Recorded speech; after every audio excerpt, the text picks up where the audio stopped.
Regresamos a Argumentos. Fernando Rivero en los estudios acá en Caracas. Desde Lisboa, Portugal, también nos acompaña Dylan Pereira, analista internacional. Ambos analistas me acompañan para revisar un poco el significado de la victoria de Donald Trump y qué esperar. Hablaba Dylan, mencionaba en el bloque anterior el tema migratorio, las políticas proteccionistas de Donald Trump. En otro de los segmentos me quedaba esta pregunta abierta. Yo decía, bueno, a pesar de que Donald Trump ha dicho pues abiertamente que apoya a Israel, pues muchos sectores musulmanes votaron, que votan en Estados Unidos, dieron su voto a Donald Trump. Igual pasa con la comunidad latina, que pues en medio de las declaraciones que él daba sobre hacer una limpieza, de que los migrantes, aquellos que estén con visa, pues serán bien recibidos, pero aquellos inmigrantes ilegales, pues es hora de decirles adiós, pero hay un gran voto también latino hacia Donald Trump. Comentábamos de esto en la pausa. Dylan, quisiéramos tu comentario sobre este tema, ¿no? Resulta pues paradójico quizá o tiene su significado. Ha sido muy interesante esta contienda electoral también para analizar demográficamente quién ha votado por Donald Trump. Lo cierto es que en este momento, estadísticamente, se estima que hay casi 12 millones de inmigrantes indocumentados en los Estados Unidos.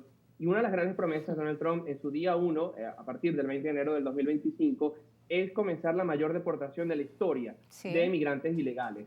Y esto es algo que tiene una repercusión directa en las comunidades migratorias, pero que sorprende que, por ejemplo, dentro del grupo de los latinos o de personas con origen latino, casi un 50% de este voto que aglomeraba casi 20 millones de personas fue a favor de Donald Trump. Lo mismo ha sucedido en algunas comunidades afroamericanas y en algunas comunidades musulmanas, que se esperaba que este conjunto de minorías respaldasen casi homogéneamente a Kamala Harris, que presentaba una propuesta mucho más diversa de lo que es la sociedad estadounidense de hoy versus una sociedad de antaño con una visión mucho más tradicional. Lo cierto es que esto no ha sucedido. El voto popular ha coincidido con los colegios electorales, no solamente 292 colegios electorales ya se suman a la elección del presidente, sino también un control de la Cámara de Representantes que se reafirma y un control en el Senado.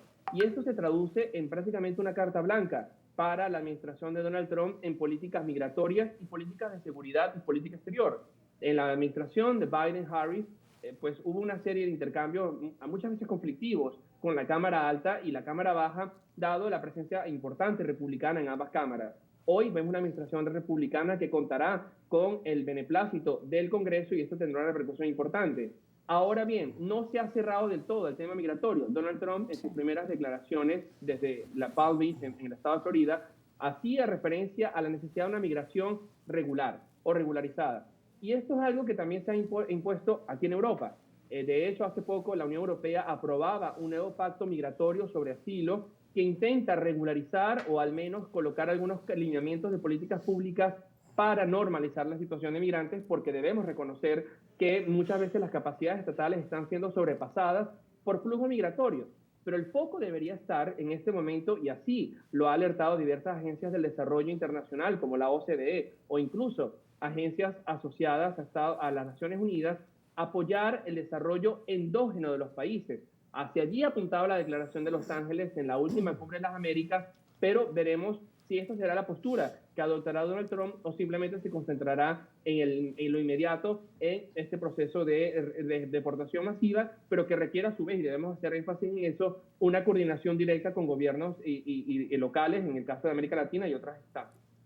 Así es, Fernando, tu visión sobre ello, como nos comenta Dylan, Donald Trump ha prometido una gran deportación masiva cuando asuma como presidente y sin embargo pues tenemos estas cifras. Aquí dice que aumentó el voto latino 13 puntos con respecto a las elecciones del 2020 en cuanto a apoyos a el expresidente y ahora presidente electo número 47 de Estados Unidos, Donald Trump. ¿Cómo leerlo, no? Bueno, creo que hay allí, por una parte, la decepción con algunas promesas de cambio que había planteado los demócratas, tanto en la administración de Obama como también en la administración Biden.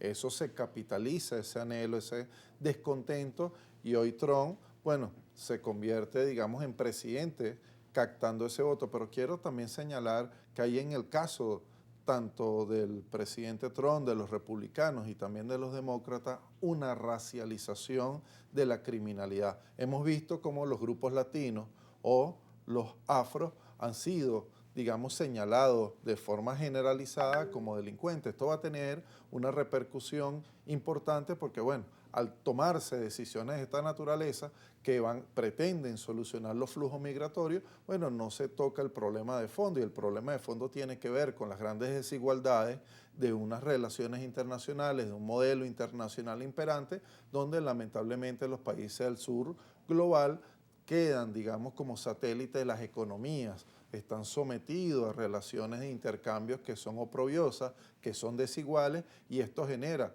las condiciones últimas que explican la migración. ¿Cree que aspiran las comunidades de América Latina y el Caribe que tienen familiares en los Estados Unidos? El respeto por los derechos humanos, entender que los migrantes económicos en este momento también tienen derecho y que tiene que haber una política consensuada con los países de origen, desde luego con las autoridades de los Estados Unidos, pero que coloque en primer plano la vida y no los intereses, digamos, de las grandes empresas privadas. Eso es fundamental porque se trata, en muchos casos, este tipo de políticas antimigrantes, de violaciones masivas de derechos humanos que lamentablemente afectan a los más humildes. Ahora bien, todas estas políticas de migración, las promesas de Trump, pero también la situación particularmente de los migrantes venezolanos, todo esto nos lleva acá a nuestra audiencia en Venezuela. Tiene una gran pregunta, que es ¿qué esperar de esta gestión de Donald Trump, Dylan? Es una de las grandes preguntas. No tenemos relaciones diplomáticas con Estados Unidos desde hace ya pues unos cuantos años, y nos preguntamos qué va a pasar a diferencia de la gestión demócrata, donde se había producido un alivio de sanciones a las políticas económicas. También Estados Unidos preocupa la gran cantidad de migrantes venezolanos que allá se encuentran. ¿Qué puede ocurrir, ¿no?, con esta política de sanciones administrativas y las sanciones comerciales al petróleo? ¿Qué esperar, no? Como hemos comentado, la política exterior de Donald Trump se caracteriza y se ha caracterizado siempre por ser absolutamente imprevisible. Si bien en el caso venezolano en particular ha demostrado pues una apetencia por intentar tener pues una mayor legitimidad al proceso democrático, y eso había sido también clamado por la administración demócrata. Ahora bien, la visión de Biden-Harris era promover, a partir de la mediación de socios regionales, en particular de Colombia y Brasil, un proceso de diálogo político amplio en el país que permitiese una normalización de la socialización política interna, pero también avanzar hacia una normalización de las relaciones diplomáticas con Estados Unidos, erosionadas particularmente luego de la ruptura oficial durante precisamente el mandato de Donald Trump. Podríamos, sí, es plausible pensar en un retroceso de este escenario, en una aplicación de una mayor política de austeridad respecto a Venezuela, pero no podemos negar o traer a colación otros escenarios donde los intereses pragmáticos de la visión de Donald Trump pueden imponerse ante cualquier criterio ideológico o político. Lo vimos precisamente en el caso de Corea del Norte. Donald Trump, en medio de una de las mayores escaladas entre Corea del Sur y Corea del Norte, pues lejos de apelar por un fortalecimiento de las sanciones a Pyongyang o de una mayor hostilidad por parte de Corea del Sur hacia Corea del Norte, pues precisamente se reunía con el líder norcoreano Kim Jong-un en busca de una estabilización.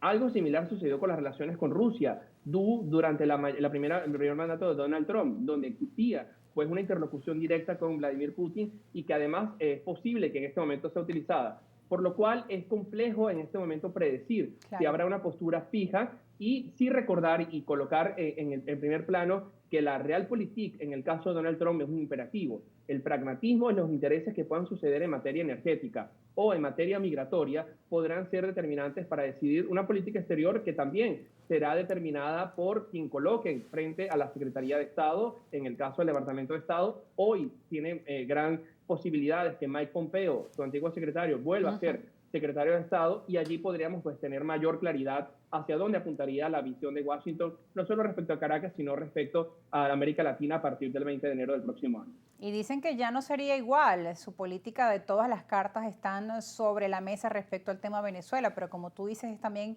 impredecible, ¿no? Absolutamente, y de hecho pues es importante mencionar que esto ha sido un tema debatido no solamente por los republicanos, sino también por los demócratas.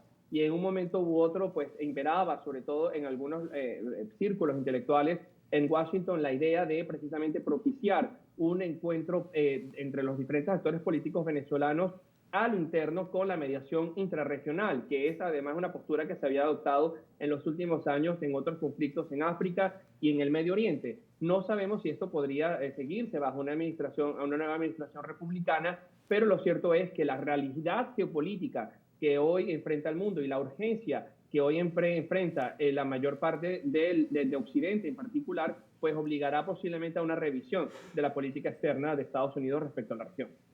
Muchas gracias, Dylan Pereira, por acompañarnos esta tarde. Pues te deseamos buenas noches allá en Lisboa, Portugal. Gracias por acompañarnos y darnos tu visión. Gracias a ti, Rosa, y un placer haber estado con ustedes y todo tu audiencia.